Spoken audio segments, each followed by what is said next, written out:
श्री राम। आप सभी के हृदयस्थ ईश्वर को वंदन करते हुए गोस्वामी तुलसीदास रचित श्री रामचरितमानस इस ग्रंथ का जो प्रथम सोपान बालकांड, इसका जो हम चिंतन कर रहे हैं सज्जनों, यह हमारा कथा निरूपण क्रमांक 34। हम श्री नाम महाराज की वंदना इन चौपाइयों के आधार पे समझने का एक अल्प सा प्रयत्न कर रहे हैं। नाम की महिमा अपार है। गोस्वामी जी कहते प्रत्यक्ष राम भी उसके नाम की महती गा नहीं सकता। ऐसी नाम की धारा संतों ने बड़े करुणा से हमें प्रदान की, हमें अनुग्रहित की। नाम की दीक्षा हमें दी, राम भक्ति हमें प्रदान की। नाम यह एक ऐसी कुंजी है जो भगवत गीता के स्थित प्रज्ञता के स्थिति को आपके जीवन में, प्रपंच में रहते हुए आपको प्रदान करती है। अनंत विषयों में घिरे रहने के बावजूद भी आप उन समस्त विषयों से परे हो जाते हैं। यह है नाम की आपके ऊपर हुई असली कृपा। विषय देना, विषयों का सुख देना, यह तो अत्यंत गौण रूप की नाम कृपा है। लेकिन विषयों में रहते हुए विषयों से विरक्ति प्रदान करना, यह नाम की महत्तम कृपा है। ऐसा नाम आपके जीवन में अष्ट सिद्धियां प्रदान करता है।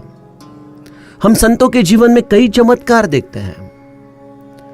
श्री महाराज जो आज समाधि स्थिति में है, चैतन्य स्थिति में है, उनके आप अगर गोंदोले धाम जाओगे तो गोंदोले में श्री महाराज आज भी, इतने सालों के पश्चात भी, जो भी व्यक्ति उनके दर्शन के लिए आता है उसे पेट भर प्रसाद खिलाकर, खाना खिलाकर उसे तृप्त करके ही वापस भेजते हैं।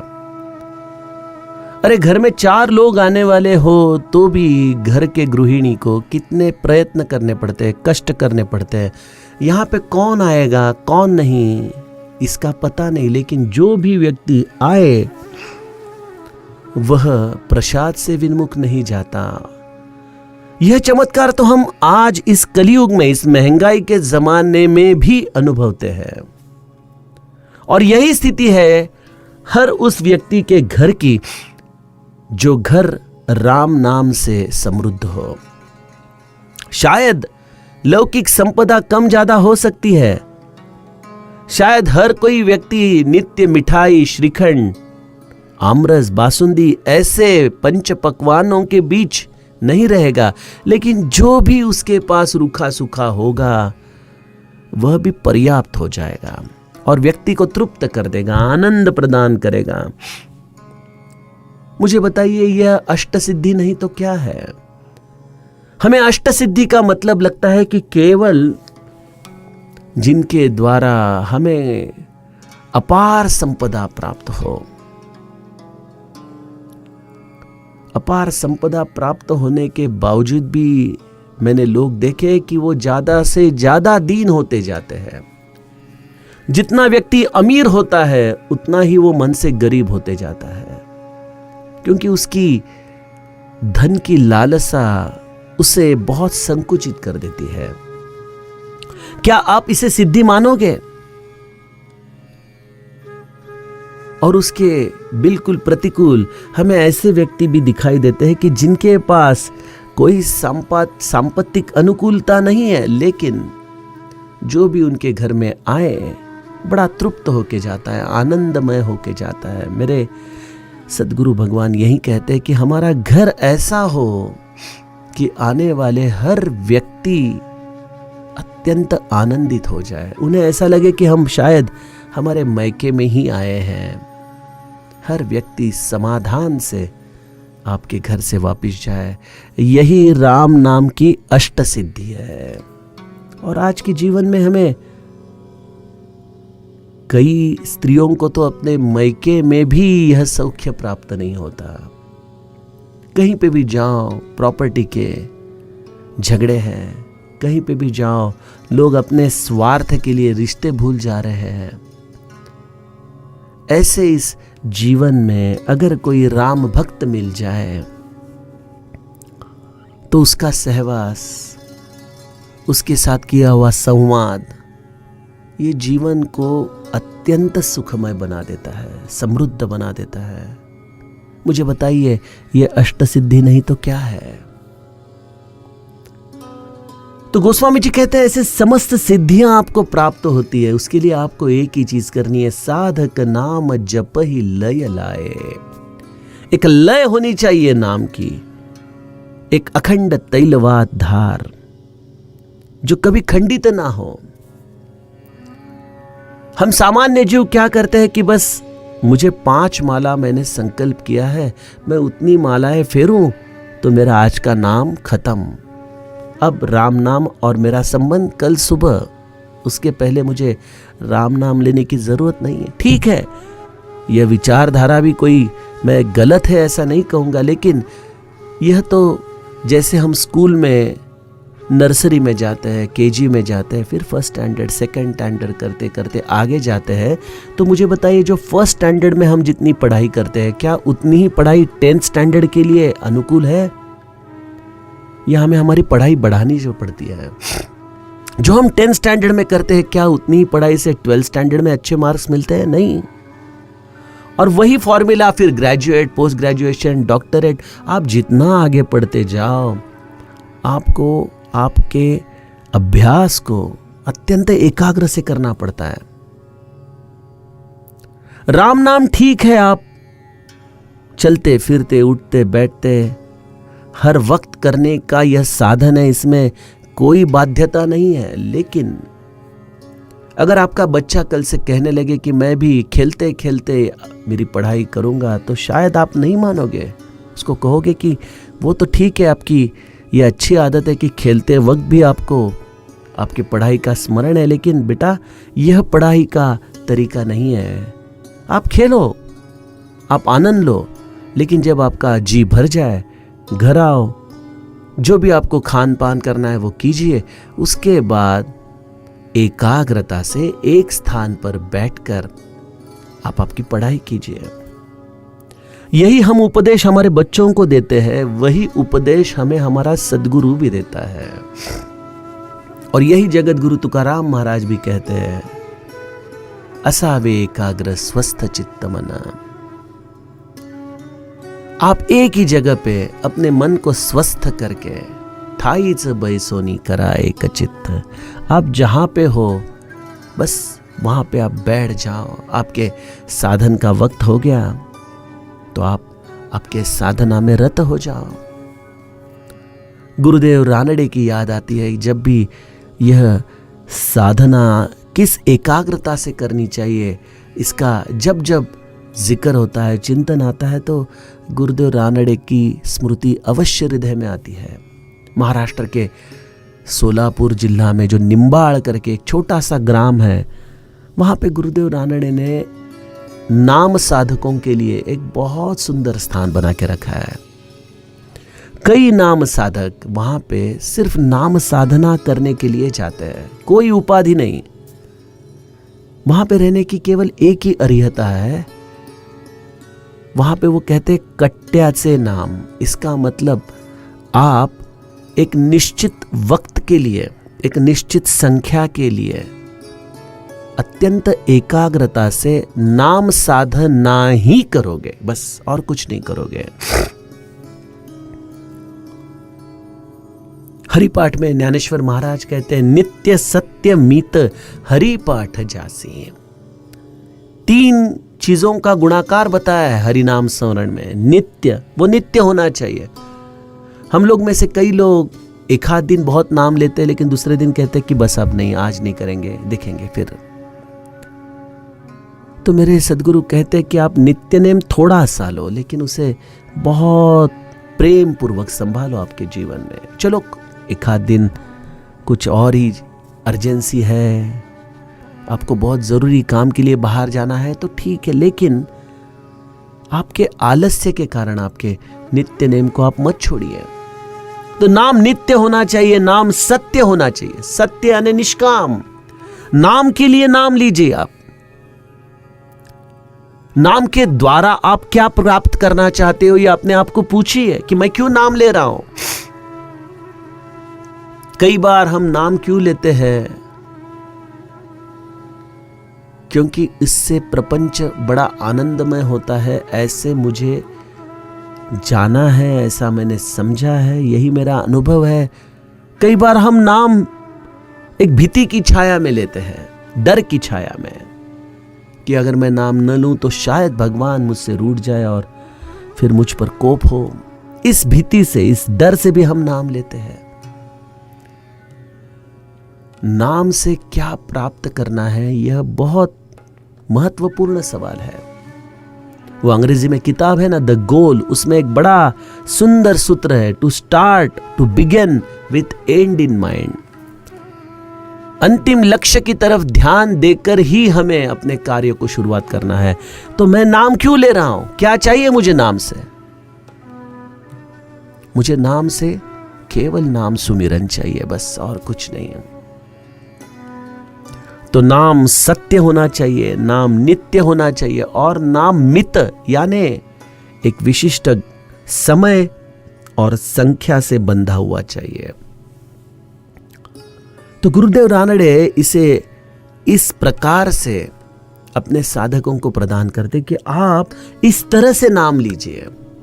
लोग कहते हैं हमें नाम का अनुभव नहीं आता, नाम से अष्ट सिद्धियां मिलती है, हमें तो कोई अनुभव नहीं है। अरे आप नाम कितना लेते हो और किस भावना से लेते हो, किस आर्तता से लेते हो, यह भी तो उतना ही महत्वपूर्ण है। तो फिर वो हमें कहते कि अरे हमें तो गुरुदेव ने कहा है कि भैया आप कैसा भी नाम लो, वो तो काम करता है।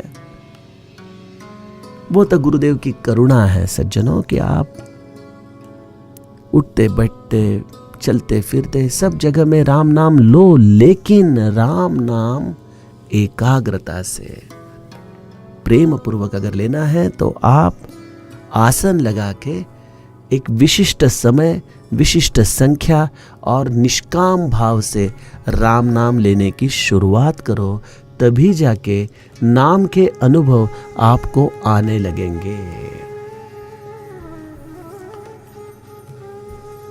गोस्वामी जी कहते हैं कि नाम लेने की यही विधि है, और उसमें एक और महत्वपूर्ण चौथी दिशा अगले चौपाई में गोस्वामी जी देते हैं कि नाम नित्य लो, नाम सत्य लो, नाम सांख्यिक या समयबद्ध लो, लेकिन नाम आर्तता से लो। इसमें आर्तता होनी बहुत जरूरी है। जप ही नाम जन आरत भारी। जो व्यक्ति, जो साधक नाम को आर्तता पूर्वक पुकारता है, फिर शायद उसकी नाम संख्या, उसकी नाम साधना की बैठक, यह कोई दूसरे साधक के संदर्भ से देखा जाए तो बहुत छोटी हो सकती है, लेकिन वह जितनी देर नाम लेता है वो बड़ी आर्तता से लेता है, बड़े सद्भाव से लेता है, बड़े अपने अंदर की करुणा से वो राम का नाम लेता है। और भगवान को क्या चाहिए? भगवान को ना संख्या चाहिए, भगवान को ना आपका समय एक विशिष्ट अवस्था का चाहिए, भगवान चाहता है आपकी आर्तता। आप जितने हृदय के अत्यंत उत्कटता से, आर्तता से भगवान का सुमिरन करो तो यह एक नाम भी भगवान को खींच लाता है। तो इसका मतलब यह है कि केवल आर्तता चाहिए और ये बाकी चीजें नहीं चाहिए?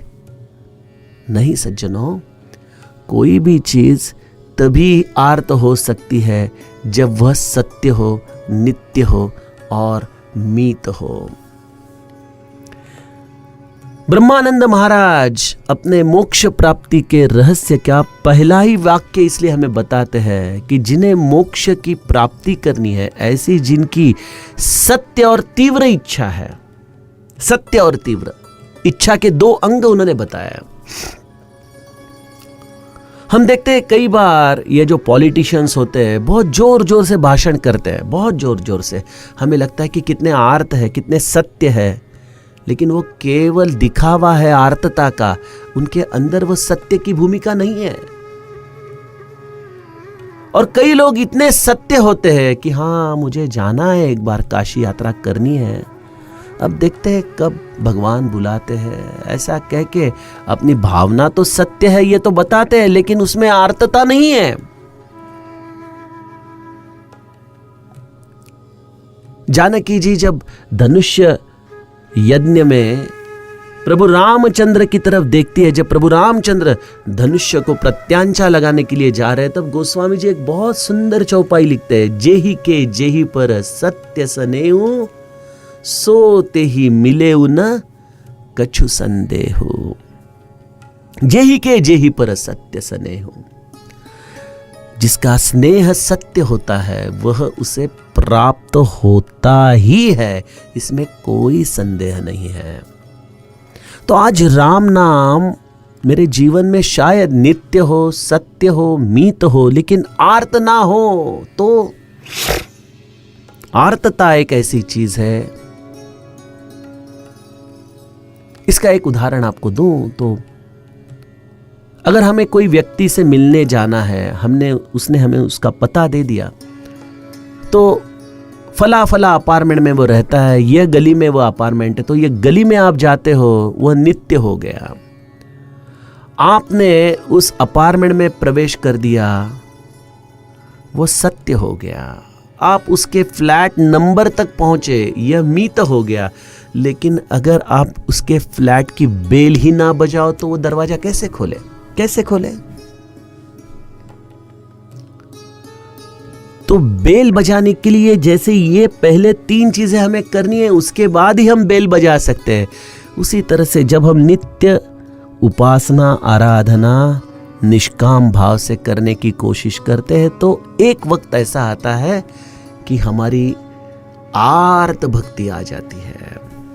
पूज्य बाबा बेलसरी इसको समझाते वक्त कहते थे, quality always followed by quantity. आप गुणवत्ता की प्रतीक्षा मत कीजिए, आप नाम लेते जाइए। नाम की संख्या के पश्चात एक ऐसा नाम आता है गुणवत्ता भरा, जो आर्तता से भगवान को खींच लेता है।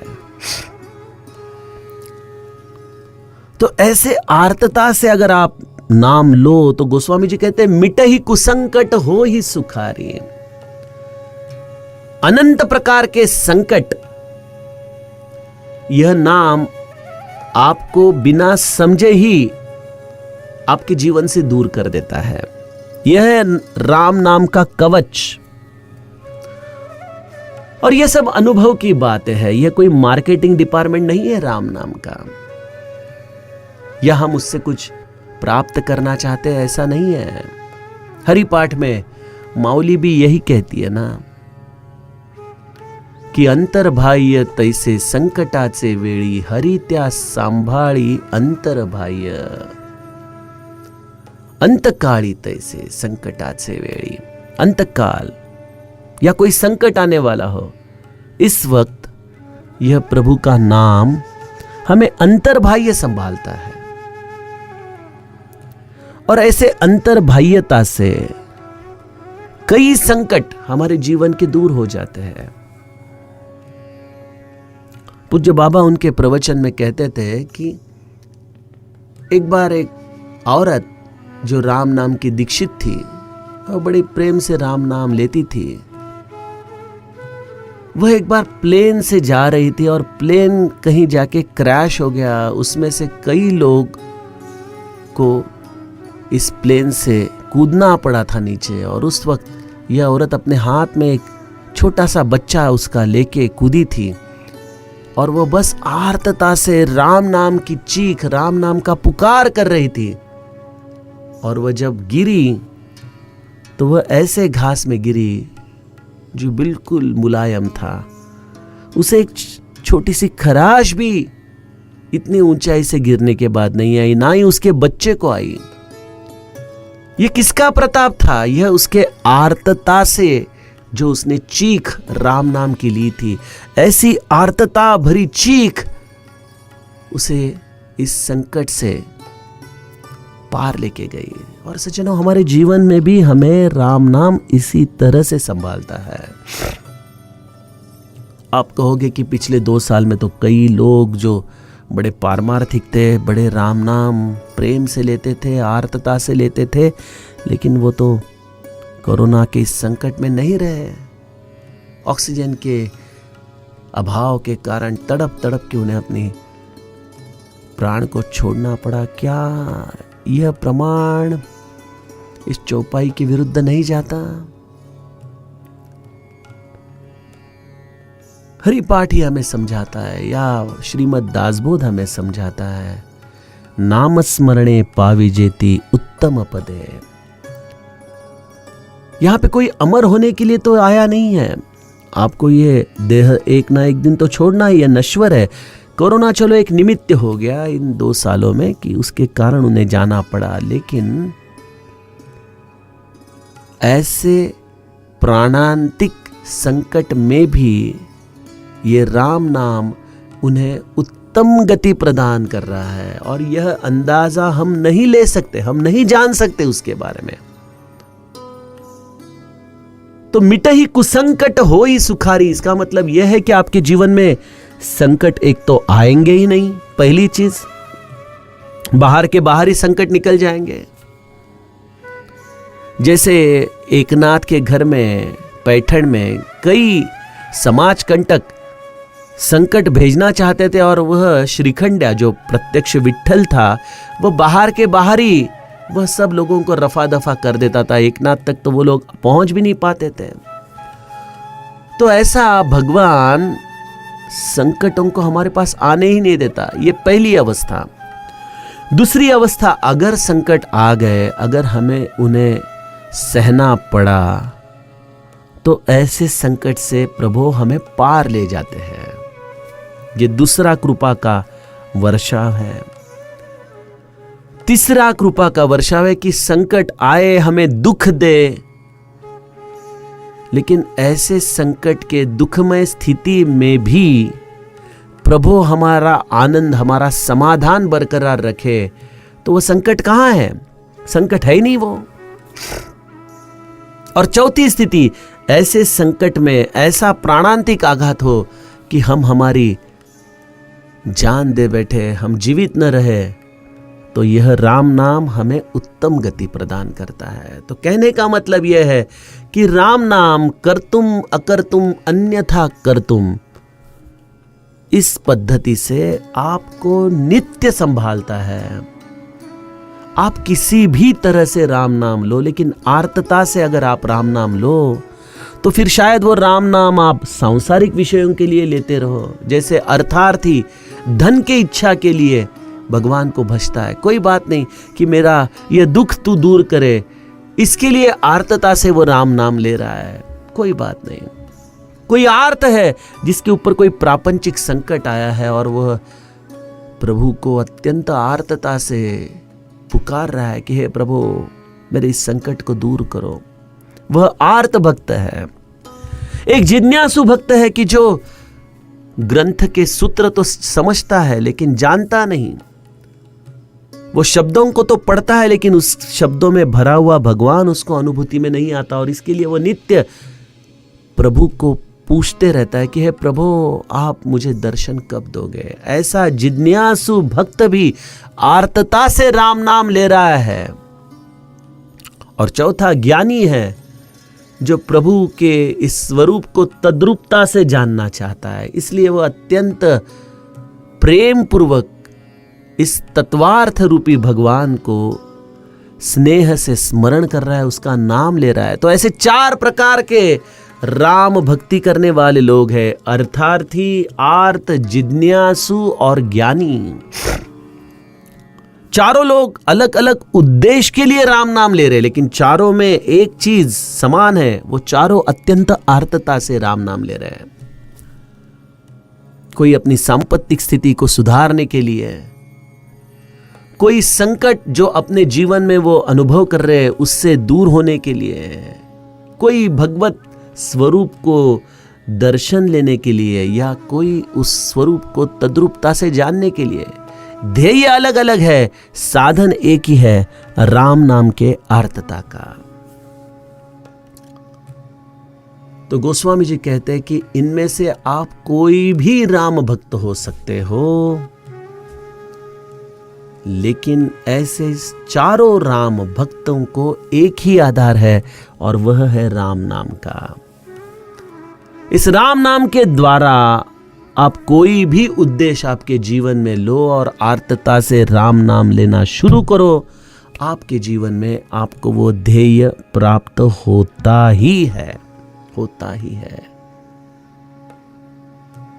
क्योंकि सुकृति चार्यु अनघ उदारा, यह जो 4 प्रकार के जापक है वो राम नाम से अत्यंत पुण्यात्मा है, पाप विरहित है और अत्यंत उदार है।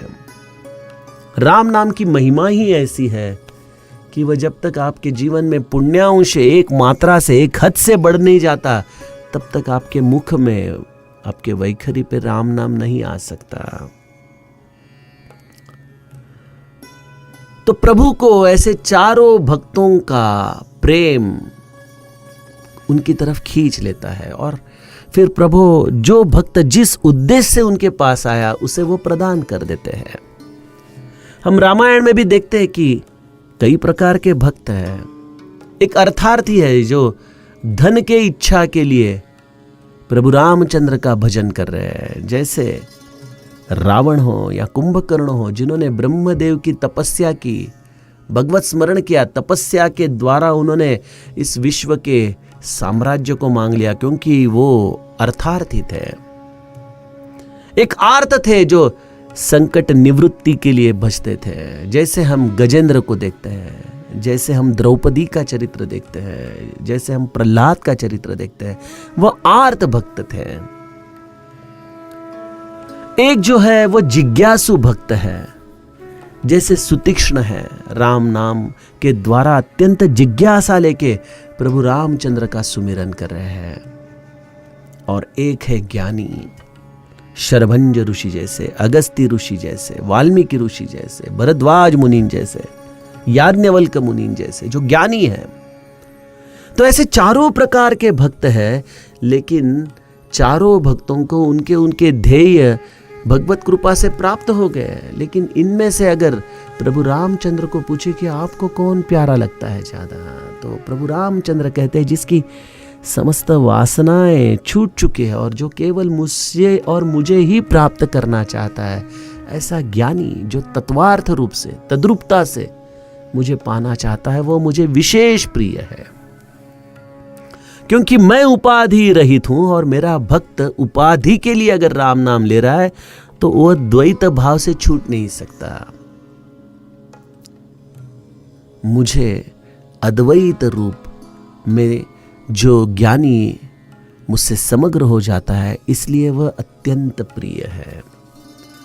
तो ऐसा यह राम नाम, गोस्वामी जी कहते चहु जुग चहु श्रुति नाम प्रभाव, कलि विशेष नहीं आनौ पाओ। ऐसा राम नाम यह सिद्ध मंत्र है जो आप किसी भी युग में ले सकते हो।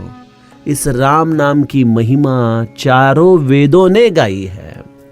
आप कहेंगे राम नाम की वंदना तो हम वेद में कहाँ पढ़े, कहाँ ढूंढे उसे। मेरे गुरु भगवान कहते हैं कि वेदों के शुरुआत में जो हरि ही ओम हम कहते हैं, वह ओंकार क्या है? वह ओंकार ही राम नाम है। हर वेद ओंकार के द्वारा ही हमें श्रुति के द्वारा प्राप्त होता है। तो नाम के आधार से ही वेद है, इसलिए नाम समस्त युगों में अत्यंत वंदनीय है। और विशेषता अगर हम इस कलियुग की विचारधारा को देखें तो हम कहाँ वेद पढ़ने जाने वाले, कहाँ हम सत्य युग की तरह ध्यान करेंगे, कहाँ हम त्रेता युग की तरह यज्ञ करेंगे, द्वापर युग की तरह पूजा करेंगे। तो ऐसे कलयुग में हम करें तो क्या करें?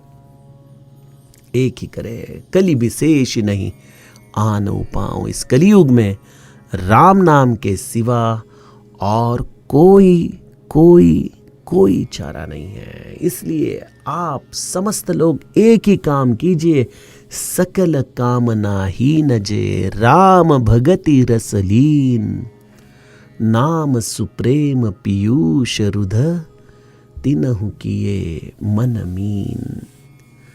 जिनका मन निष्काम हुआ है, जिन्हें अब नाम से और कुछ प्राप्त नहीं करना है, ऐसे राम भक्ति में जो अत्यंत लीन हुए हैं और जिन्होंने अपने मन को इस प्रभु रामचंद्र के नाम रूपी अमृत सरोवर में एक मछली की तरह छोड़ के रखा है।